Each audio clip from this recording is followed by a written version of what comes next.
All right, guys, before we move on, just to let you know, if you have certain watches that maybe you want to trade in, or perhaps you have a watch you've been looking for that you really want, but you're not sure how you can get it, we can actually help do it for you.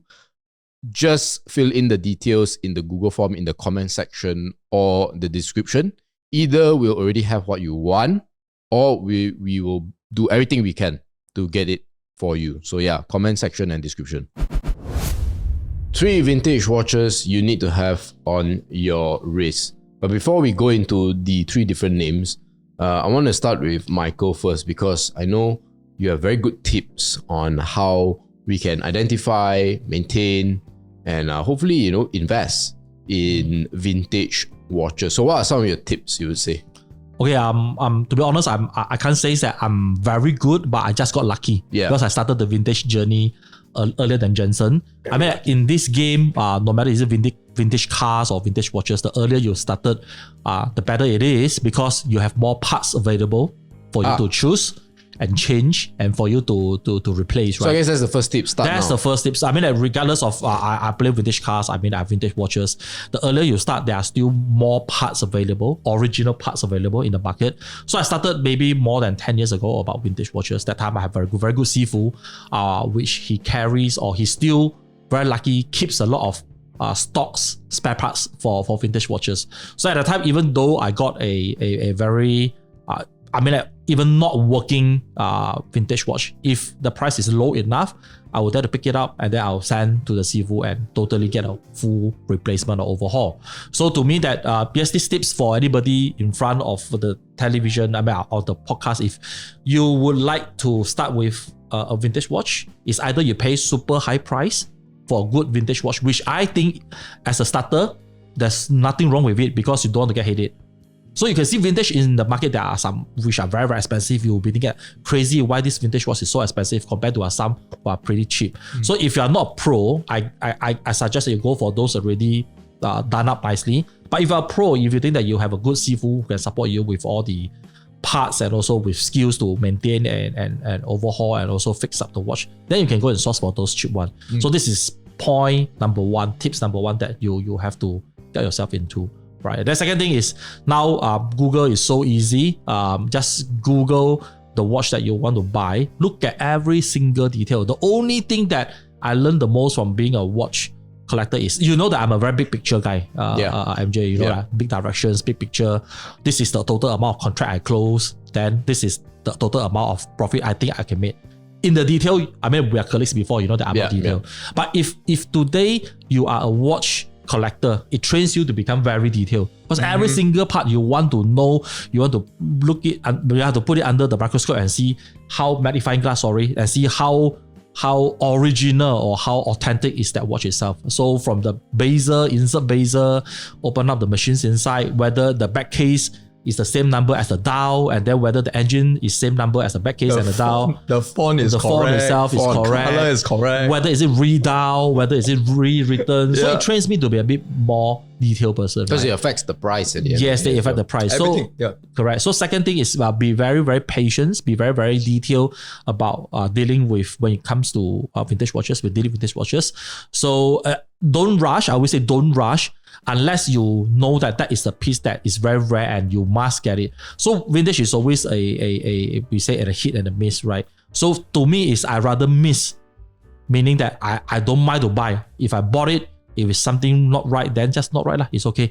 Because sometimes that you miss a certain piece, you can't even get back anymore, because vintage is only like those available. As the name suggests, it's very fitting. It's very fitting. If you happen to just, choose to just wait on one, it'll be gone within a few days. So third is, I always told Jensen that both of us are pretty confident that you buy any of the vintage watches now, keep for 4 or 5 years, the price will definitely go up. So you can play this podcast after 4 or 5 years and see whether what we say is correct or not. And it's a high success rate. Very high success rate. I would say that there is a lot of that brand matters. Brand matters. You cannot just go for any vintage. Let's say in the 1960s, lots of Swiss watchmakers that has already died off. Okay. Maybe those, when people don't know what is, let's say, a Rofina, and it becomes very difficult for them to, let's say, pick it up again. Correct. Yeah, because they can't associate it with value. Yes. That's right. That's right. So brand matters. So today we're not just going to talk about 3 watches that are vintage, but also that they are under $1,000 US. Oh, not a ringgit? Oh, sorry, ringgit. Yes, Okay. ringgit. And I know initially when I came up with the topic for the video, I thought it could not be hit, Right. but it turns out it can. So let's start with the first one. But it's getting lesser. Yeah, let's go. Well, yeah, because Yes. the Those days currency. you can still say SKX, but now, I can say that with a bit certainty that a lot of why you cannot find 1,000 comes because ringgit is depreciating to a certain extent. Good vintages comes from countries like Japan, where the people there takes care of their stuff, takes care of their watch, and they export a lot of vintage watch for us to collect. So, if you want to buy an export from Japan, weak ringgit doesn't help that. But I'll start off with the first one. Yeah, number 1 here, we have a 63097290. Okay, very long-winded, but essentially any kind of Seiko divers. Yeah. Divers. Seiko divers. Neo vintage, 1982, 1983, 1980s. Yes, this is called a Slim Turtle. This is called a Slim Turtle 6309. If you recall, we talked about the turtle, the fat turtle before, not the slim one. Yes. A few videos ago, we talked about 6309, 6306. Now this is a 6309 7290 version, which is a slimmer version of Slim Turtle. Yeah. Looks a lot like the XKX because this is the grandfather of SKX. Yes. Correct. Grandfather of SKX. Moving on, then there is that 7002 7000. Yeah. That is the other version of the Slim Turtle that came out 1988 or whatnot.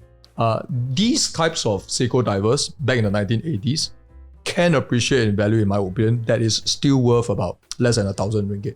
Yes. However, I think he can attest to that. Still can. It depends, right? Like for example, the one that Jensen is having, you look at the color of the insert bezel itself, the color of the hands and the colors of the dials, you know that it is not a Franken watch like what we said in one of the episode, which why we boo Omega. Yeah. Because everything it has to be, when you look at it, you know that this part is not a donor's part, it's not something new, right? Because the colors all blend in well, then you know that it is original from that particular era. So that part is very, very important for a collector. So even though the whole watch might looks a bit beat up, but I appreciate it because it's original. It is original. That's actually very important. That's what we wanted. Yeah. Yes. And you don't want certain parts from here, certain parts from that era. You don't want that, right?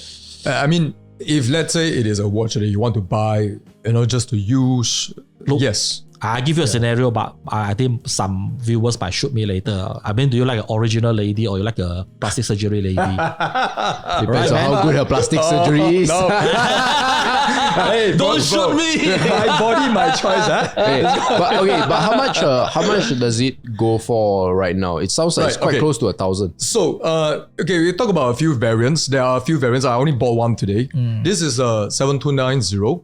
This is slightly more expensive because for this particular design here, it's much more rarer. I think it was only in production for 2 to 4 years. Okay. 1982, 1984, 1986. That is right after the 6306 Turtle, 6309 Turtle back in 1972. So because of its short production date, it becomes very rare to find this and therefore of a higher value. Right. As you can find some maybe around 800, 900 ringgit. Yeah, I think 800, 900 ringgit for a really beat up one, scratches all over the place. And right now, I'd say if you're talking about a really good value, one can go up to 1,008 ringgit. Yeah. They can actually have the insert bezel itself, actually, if you can get the original that is quite beat up one, can even cost you about 150 ringgit. The insert bezel itself is 150 ringgit. just that part. Yeah. Yeah. I think for someone who wants to buy this at under 1,000 ringgit, he cannot buy a totally mint condition. He cannot buy. No way. He needs to mint. Okay. He needs to sacrifice a little bit on the quality. Maybe a bit of recommendation for me is that don't just look at the black one, which is the 7,000. Yeah. And you can even potentially look at the Pepsi version one, which is the 6306 729A or the 7002 7000A. Okay. So these are all the Pepsi version. I think every one of these is worth collecting. I think there is a lot of engineering into these watches that make them still run like a dream today. Yeah. Yep, still Exactly. usable, still Correct. functional. Yeah, and this guy therefore in the give budget. me a mission impossible to look for another lemon for him, which Oh, bro, not yeah. for me. Oh yeah. They are okay. So interesting story. Very similar to this. There is that lemon, the yellow one. Yellow one. Which he found one for me. Forever thankful for him. There is also another 2% who is from a local startup company that is also looking for that because it is their company's startup, their company's logo color. Yeah. Right. Yeah. So that is a really impossible task. I don't know whether Yeah, I can't. I've tried. Yeah. You tried. I've tried. So it tells you how much this particular watch here has. It has a high collectability. And the price is pretty, it maintains and grows. Can go crazy. Can go crazy. go crazy. This one when it first started was about maybe like 300-400. Ah, Now it's almost double. Yeah. fair enough. More than double. When did it, more than double. what was the decade that it was created in? 1982 is where the 63067290. Yes. 41 years. Yeah, so about 2 years to 4 years running date. I forgot that. And then the 7002, which is the more commonly found one. 7002 can be around 1988. Fair Yes. enough.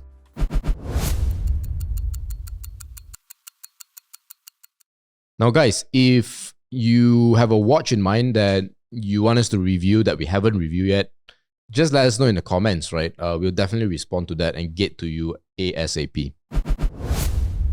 Yeah. Okay, watch number 2. All right, watch number 2, I would say, and this is a very pretty watch. It's called a Skyliner. It looks like the first glance, it looks like a female watch. Okay, yeah, you know when it comes to vintage watches. First glance. Yeah, when it comes to vintage watches, a lot of them are, I wouldn't use the word feminine, but demure. Softer.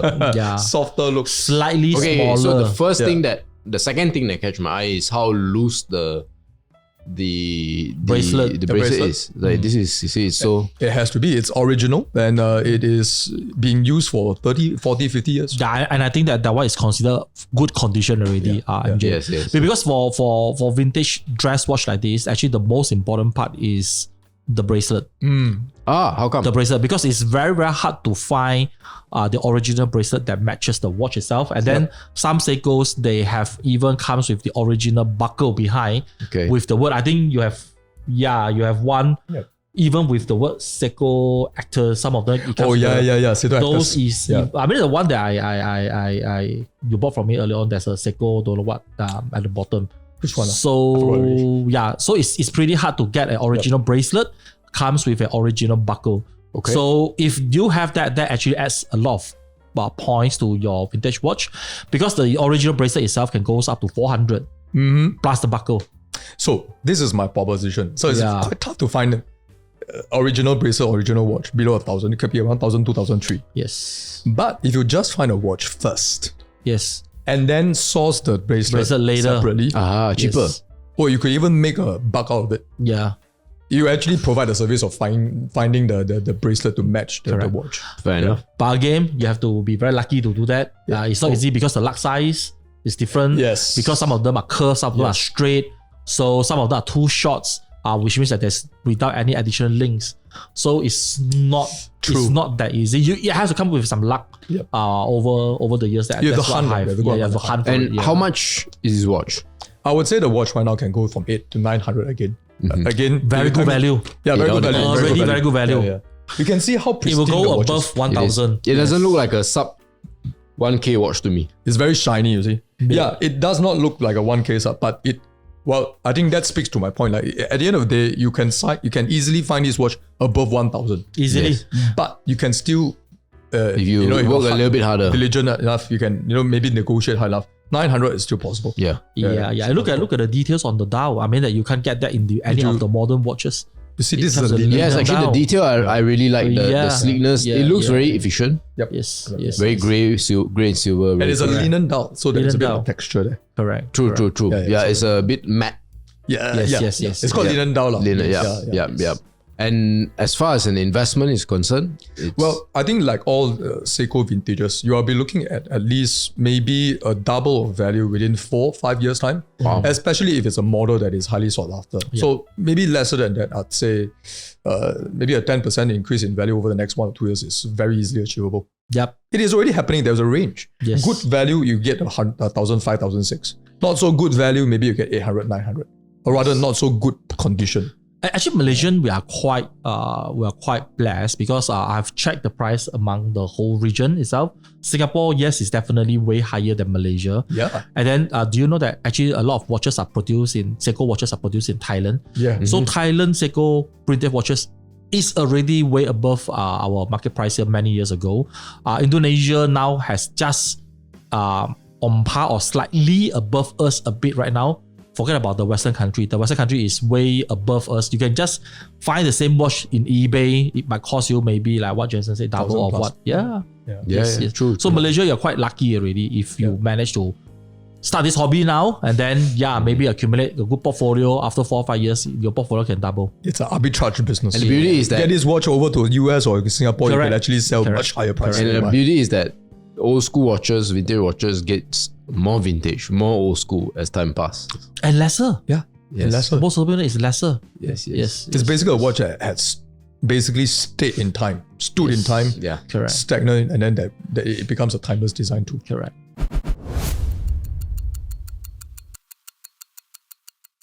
So if you are enjoying the video so far, always remember to support us by liking, commenting, and subscribing. Click on the notification bell so whenever new videos pop, you'll know it right away. So last watch. Right, last watches. Watches, okay. So if you're looking at maybe a watch below 1,000, might I suggest that we look beyond Seiko, further back towards 1960s, and look at Citizen vintages. Yeah. Yes, you are right. I think that, to be honest, if you think that you can't swallow the vintage price of Seiko, you can actually look for alternatives like Citizen. Lower. Yes, and I mean, look, to be honest, it comes with liquidity issues, right? So I mean, we are all financial guys. Yeah. Liquidity is one big part of our investment. Seikos, I can say yes, you can easily Very liquid, load it off easily. Citizen is always undervalued, but if you want to load it off, it might not be as easy. But if you find a collector that really loves Citizen so much, then you call the price, man. Yeah. How do we find such people, man? Sorry? Oh, if you are into watch collecting, the watch the collectors community look for you. Yes, they'll look for you. Exactly. Correct. Wow. I didn't bring much of my Citizens today. I mean, the next round I'll bring all But it sounds like it's more affordable than It is. than Seiko. You're So talking you're about looking at what, 500-600 ringgit? correct. You can get about 5-6. Yeah. Correct. And all these are, okay, they are not really high-end Citizen watches like Pro Masters, Eco Drives. Yeah. These Citizen watches are what we call, these two at least, is the 7 stars. Okay. Equivalent to Seiko 5 range. Yeah. And then there's I think for Orient it's a tri-star or something like that. Something like that. Yes. Yeah. Yes. So these are what we call the mass-produced, the watches in mass production back in the 1960s, 1970s. And then they have so many different types of designs that the fun about collecting these vintage watches are twofold. Number one, they come in various shapes, sizes, and colors. Find one that suits you. There's even one that's blue and orange, which for those days is a very fancy watch. Fancy color, fancy watch. Another one is Citizen vintages. You might be surprised to find that has a very high quality, maybe even higher than Seiko. Yes. In terms of what specifically? What kind The of quality, the movements, they are very accurate. They're still very accurate. These at least they are darting. They're taking about maybe plus minus 10 seconds a day. Yeah. That's very accurate. In terms of build itself, I find that Citizen are pretty solid. Sometimes you think so? Yeah, it can be more solid than Seiko's. But again, I think one of the few episodes that we have said before, one big portion of a watch is the polishing of a watches. Yeah. So this Citizen, I can say in terms of polishing, it actually lose to Seiko's. But look, I mean, it's not only Citizen. There are so many other watches that lose out to Seiko because of their polishing skills, right? Yeah, I mean, Japanese polishing skill is good. I mean, I've posted one recently on my Facebook that I said, look, I like the Tissot PRX, don't get me wrong. The design is cool, the color is cool, everything is cool, but just try it out. Just go and touch the polishing of that whole watch itself and just compare it to any of the Seiko watches. You might think that the Seiko guys spend a bit more effort and time into polishing their watch. Yeah, right. Even though Tissot is Swiss made versus a Japanese made, but Seiko give you a run of the money. Yep, it does. Yeah. Fair enough. All right, guys. One last point, maybe when it comes to Citizen watches, be very careful. Like he said just now, liquidity is low. Yeah. So you'll be running into You need holding power. Not exactly a holding power. It's not as popular as Seiko. Yes. So if you were to just anyhow buy one, don't expect the price to rise as fast as a Seiko. Okay, so let's say if out of 10 people, I think 10 people have heard of. I'm gonna just throw it out. Like, tell me if my ratios are correct or not. So out of 10 people, I think all 10 have heard of Rolexes. Yeah, for sure. Maybe 8 or 7 have heard of Seikos. No, I think 10 out of 10 heard of 10 Seiko. out of 10 of Seiko, okay. Yes, 10 out of 10 heard of Seiko. Maybe Tissot 6, 7 out of 10. Maybe. Yeah. Then what is Citizen? I think everyone would have heard of Citizen, would have known what Citizen is. Really? Because I've not. No, really? No. I mean, before I started this this podcast, I'm talking about a normal person. Right? I just want to get. The reason I asked is I want to get a gauge for people who are listening on the popularity. I think a majority. I think people. I think a majority would have heard or seen a Citizen. Maybe if you go down the mall. 5? Okay. 5. I think so. Maybe I'll give. I don't know if I ask my mom, she won't know Citizen. Or I ask my mom will know because during that era, during my mom's era, Citizen is quite famous. I would say that they would not relate Citizen as being a high-end watch. Yes, it won't. Yes. Fair enough. Correct. All right. Thanks for sharing all this. We'll definitely do more of this, right? 1,000 ringgit, 1,000 US dollars. Let's go with 1,000 Sing. Yeah, Singapore 1,000 easier. Yeah, capture some of that You can put in some chronograph, man. Lots of fantastic stuff. Lots of fantastic stuff. All right, guys. Thanks for staying all the way until the end. Thanks, Jensen and Michael, for sharing their thoughts as usual. And look forward to more of this sort of videos in the future. Yep. All right, ciao.